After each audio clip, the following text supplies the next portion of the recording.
भाग शहर में तीन तीन वाटर सप्लाई स्कीमें होने के बावजूद अवाम एक बूंद पानी के लिए तरस रहे हैं। बाग शहर के मकीनों के लिए पानी का वाहिद जरिया एक कच्चा तालाब है, जिसका पानी इंतहाई मुज़र सेहत है। मकामी लोग कई दहाइयों से इस आलूदा पानी और अपनी मदद आप के तहत छोटे बोर लगाकर गुजारा कर रहे हैं।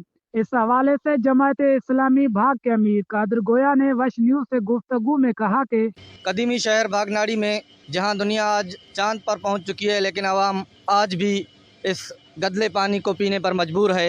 हुकूमत बलूचिस्तान की जानिब से तीन तीन स्कीमात पर करोड़ों अरबों रुपए खर्च हो चुके हैं, लेकिन महकमा PHE की जानिब से लगाए गए जो स्कीमात में एक स्कीम भी इस वक्त जो है वो कारआमद नहीं है। लोग इस छोटे से तालाब से पानी पीते हैं, जो ज़्यादा से ज़्यादा 2 से 3 माह चलता है। उसके बाद फिर जो है वो पानी के बोर लगाए जाते हैं। मुखैर हजरात की जानिब से अपनी मदद आप के तहत इन स्कीमात पर जो करोड़ों रुपए खर्च हुए हैं वो बिल्कुल नाकारा हो चुके हैं, और PHE की जानिब से लगाए गए जो स्कीमात हैं उन पर दोबारा से चेकिंग नहीं हो रही है। हम हुकूमत बलूचिस्तान से, बाला अफसरान से, बाला हुकाम से ये अपील करते हैं कि खुदारा बागनाड़ी की आवाम पर रहम करें, उनके हालत ज़ार पर रहम करें।